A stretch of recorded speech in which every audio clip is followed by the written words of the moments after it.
very much for joining us. We now move over to our next story now, where at the United Nations, China's permanent representative, Fu Kong, rejected US accusations over the South China Sea, saying it is the United States that has been stirring up trouble and undermining regional trust.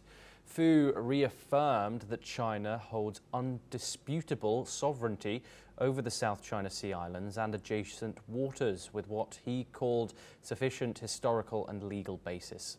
He reiterated Beijing's rejection of the 2016 arbitration ruling against its claims, saying China does not recognize the award or any actions based on it.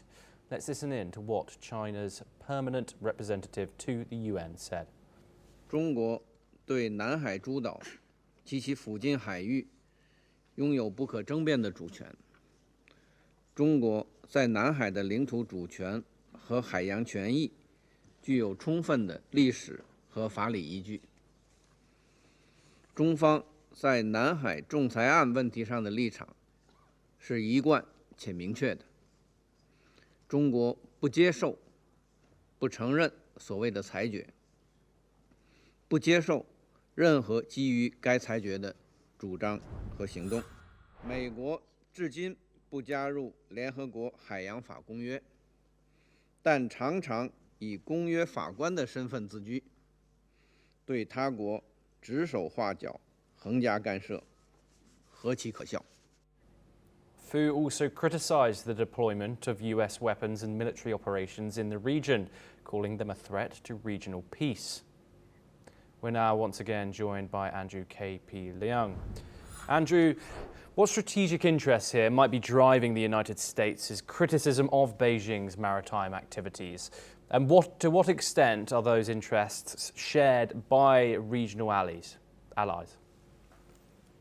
Of course, the South China Sea is the main theater of conflict between the United States and China in many different ways.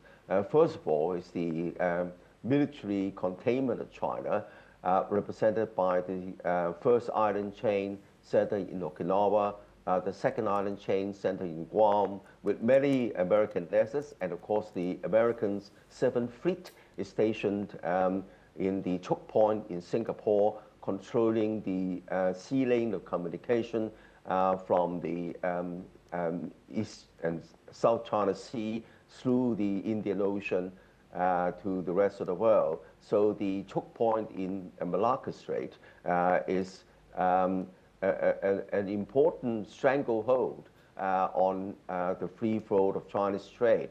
And of course, in the South China Sea, there's the question about Taiwan, and the Trump administration and of course the United States all along have been mobilizing its allies, including Japan and Australia, and of course India in the Quad, QUAD, and with Australia and the United Kingdom in the so-called AUKUS, United Kingdom, Australian, United States nuclear submarine deal.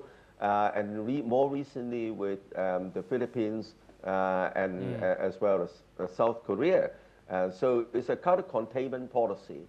And then, of course, the other dimension is the territorial disputes in the South China Sea involving China with a number of its neighbors in claimed territories. But for China, the South China Sea is such an important conduit.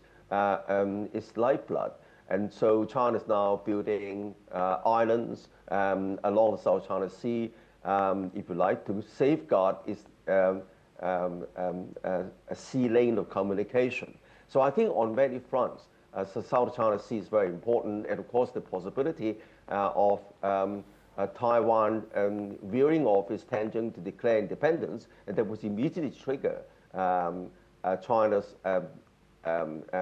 the anti-secession legislation, which was enacted years ago to prevent this from happening, mobilizing the China's military in full force to prevent this from happening. And this would, of course, provoke a regional, if not a global war. So I think that this South China Sea is very important, and it's reflected in the United Nations statement. Of course, the United States would condemn China's, within quotation marks, militarization, despite the militarization of the so-called first and second island chains against China. So I think that this is the kind of confrontation at on the diplomatic front in the context of the United Nations. Andrew K.P. Lung, thank you very much for joining us on the program.